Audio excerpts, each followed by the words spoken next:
Greetings and welcome to step 3 of our Awakening in 30 Steps. Today we are going to prepare the body and mind with posture and motivation.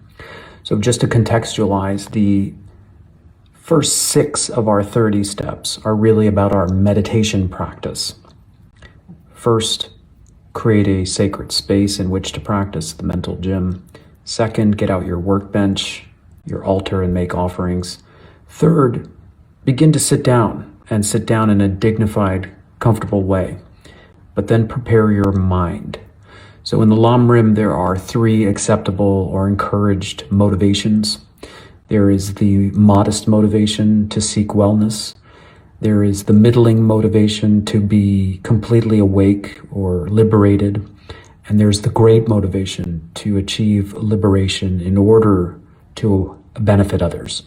So those are your 3 choices in the Buddhist tradition. These are considered all very virtuous. I mean, think about what mostly we're motivated by is self-interest. I mean, that's what is evolutionarily guiding each and every one of us in every kind of activity that we embark on, is the pleasure principle, essentially, self-gratification.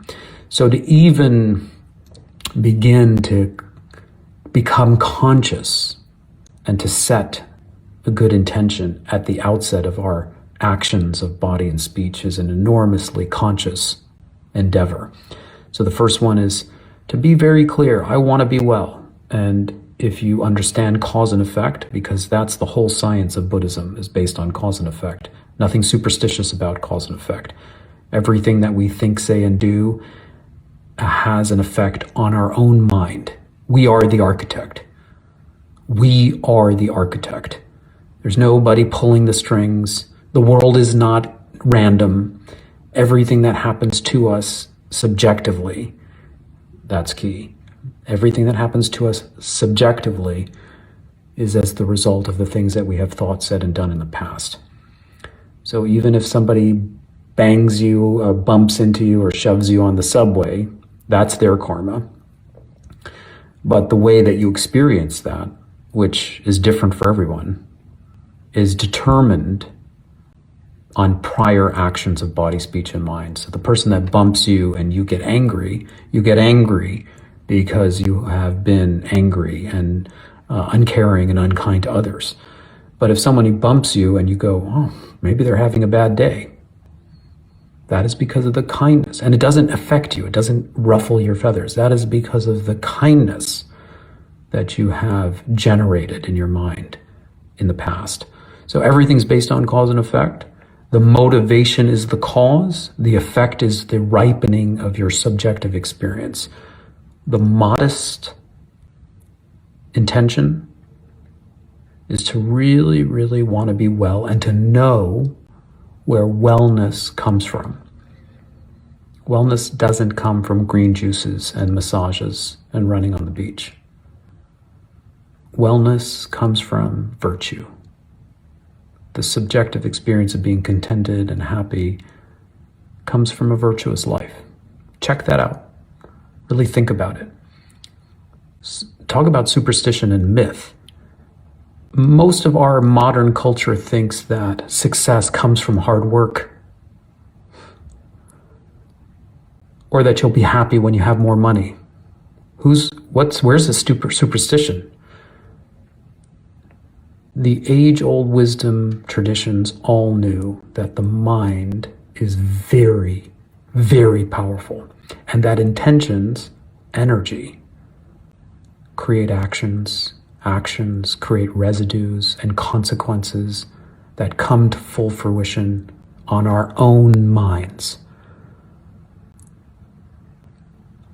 The modest motivation is to be well and to know that wellness comes from virtue. Live a life of virtue and you will be well.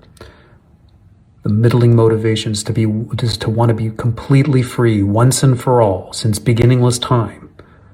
So practice renunciation, very strong renunciation, and disrupt your own cycles, unconscious, of stress and trauma, and you will be free. The highest or greatest aspiration is to want to awaken in order to finally benefit others. Not just for oneself, to hang out in the spaciousness and blissful openness of one's own nature, but to really cultivate the intention to be free in order to benefit others. That is considered the greatest aspiration or motivation. It's what my teacher Geshe Tenzin Zopa calls the complete cause for enlightenment. Bodhicitta is the complete cause for enlightenment. So here we are, we're getting ready for our meditation practice. We're in our sacred space. We've set up an altar and made offerings. We've made a comfortable, dignified posture. And now we're working with our intentionality. Why am I doing this? For what purpose? It's perfectly reasonable to really want to be free. It's to be well. If you want to be well, let that guide a life of virtue. You want to be free, practice strong renunciation on the basis of the motivation to be free. You want to liberate others, cultivate bodhicitta at the outset of this meditation and every other activity that you could possibly engage in.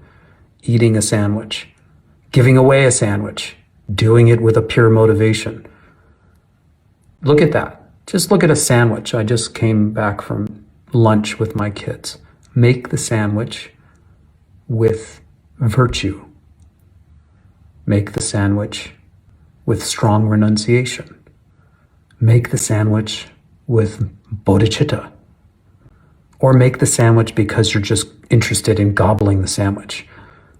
So look into that and feel very, very free to choose. They're all wonderful, beautiful motivations. And we'll explore the latter two, the wish to be free and the wish to be free to benefit others as we go through the steps. But for now, start to think about the modest motivation, the middling motivation, and the great motivation, and then start to think about social media use.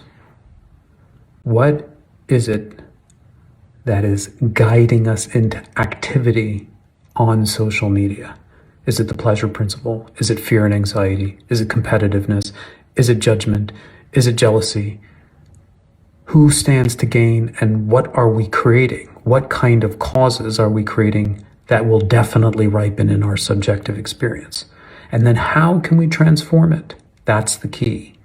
How can we transform not only our meditation, because meditation is the dress rehearsal. What's it the dress rehearsal for? Meditation is the dress rehearsal for life.